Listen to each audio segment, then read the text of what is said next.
Moi, ma question, c'est au regard des 3 grands concepts que vous avez annoncés, ce qui m'intrigue, c'est le cité au square. Quelles sont les cités au square que vous avez définies et contribué à monter ou à accompagner? Et si on parle de bien vivre et de tiers-lieux et d'utilité sociétale, est-ce que vous avez réfléchi aussi à des domaines différents, puisque un tiers-lieu qui est centré sur la composante alimentaire, c'est pas la même chose qu'un tiers-lieu qui est centré sur l'accueil, l'hôtellerie, c'est pas non plus la même chose qu'un tiers-lieu qui est centré sur le soin. Je sais que vous aviez exploré tous ces sujets, donc ça m'intéresserait d'avoir des exemples sur ce qu'il en est aujourd'hui et peut-être aussi les difficultés que vous avez rencontrées dans l'un ou l'autre des domaines. Donc le cité au square, juste pour rappel, pourquoi on l'a créé, c'est pour... on s'est dit qu'il fallait un lieu à la fois pour mobiliser les citoyens, un lieu pour proposer des produits et des services du bien vivre, et aussi un lieu qui permette de financer.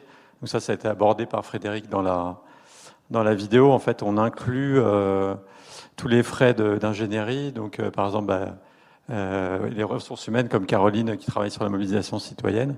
En fait, ça, c'est des frais qui sont ajoutés au bilan du promoteur et qui sont in fine financés par des investisseurs solidaires privés et publics.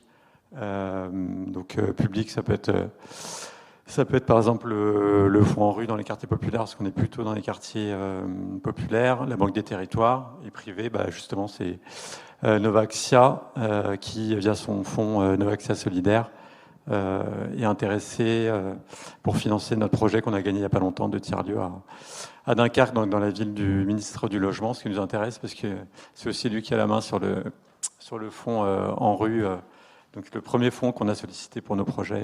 Donc vous voyez là à l'image une perspective du tiers-lieu donc qu'on appelle cité au square d'Ivry-sur-Seine.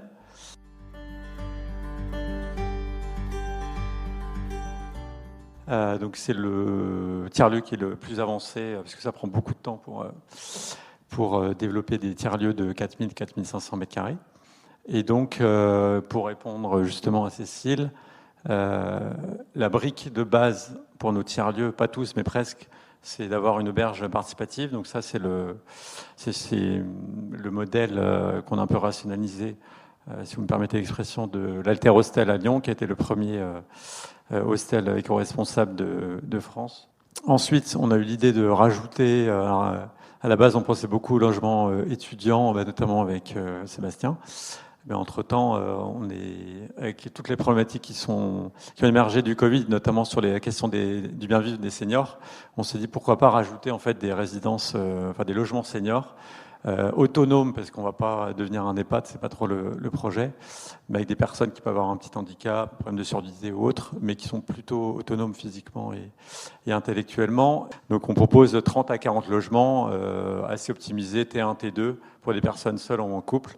Et donc qui viennent pas là par hasard, mais qui viennent dans le but de s'impliquer dans les activités qui vont être proposées, etc. Donc ça, on s'appuie sur un exploitant qui a l'expertise. À la base, on voulait un peu tout faire par l'Alter Hostel, mais on s'est dit qu'il fallait quand même un peu trouver des savoir-faire pour assurer les investisseurs. C'était quand même plus crédible. Donc là, on travaille sur Ivry avec Béguinage Solidaire qui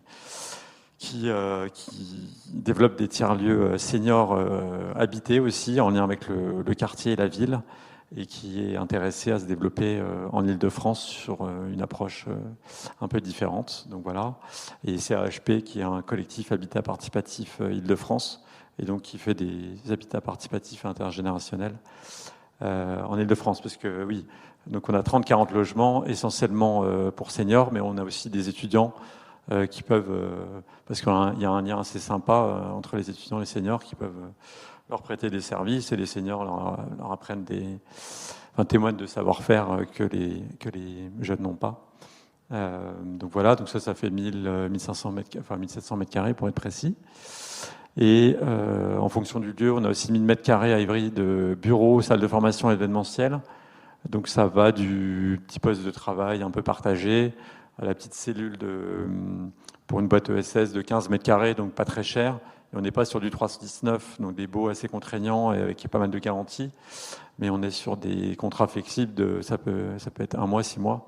Et donc toutes les boîtes, les organisations qu'on va incuber et qu'on commence à incuber à Ivry vont pouvoir bénéficier d'un espace, un loyer très décoté par rapport à un acteur privé classique. Donc ça fait 1000 mètres carrés, avec aussi des salles de formation et tout un aspect événementiel autour du bien vivre, donc qui va permettre à des grands acteurs, des mutuelles par exemple, de réserver un espace et de contribuer du coup à baisser les loyers pour les petites structures, toujours avec cette logique d'avoir une offre essentielle pour les plus modestes et une offre plus rentable qui permet d'équilibrer un peu le modèle. Et donc, Danard Brick, qui est vraiment le cœur du tiers-lieu, là, c'est tout ce qui est rez-de-chaussée, 600 mètres carrés, avec le café qui est géré plutôt par l'hostel, puisque c'est la personne qui fait la réception, qui, quand il n'y a pas trop de monde, sert aussi le café, et sinon, il y a une personne en plus qui vient servir les cafés, l'espace événementiel qui est prêté donc aux associations, etc., pour faire pas mal d'activités, à la SIC, on pourra y revenir.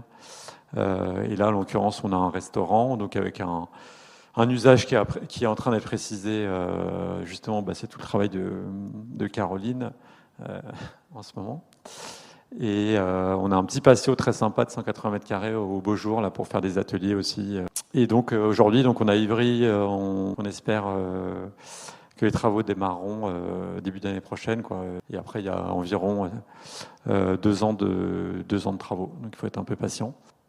On en a donc gagné un récemment dans un concours Action Cœur de Ville à Dunkerque, sur un site super chouette de bain-douche, avec une très belle architecture néo-mauresque. Et donc là, on va faire à peu près cette programmation sans les bureaux, parce qu'on est plutôt sur 3500 mètres carrés, mais résidence intergénérationnelle. Et donc voilà, plus un autre projet, 2 projets à Nanterre. Un qui pourrait être très très gros, qui pourrait faire toute une tour de quasiment 10 000 mètres carrés. Nanterre Cache, justement, on est en discussion avec Novaxia, mais pour l'instant, il faut encore que les occupants actuels déménagent, donc c'est la restructuration d'un hôpital.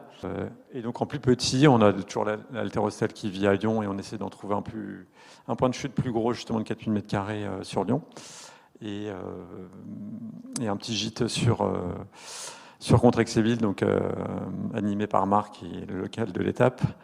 Et donc on vise justement avec des partenaires promoteurs et financeurs comme Novaxia à en développer au moins 5 à 10 dans les 5 ans, enfin qu'ils soient bien lancés. Voilà. Et sur les thématiques, oui, pour répondre à tes questions, sur les thématiques, il n'y a pas vraiment de thématique, mais c'est les citoyens qui décident, donc ça pour le coup je laisse Camille et Caroline répondre.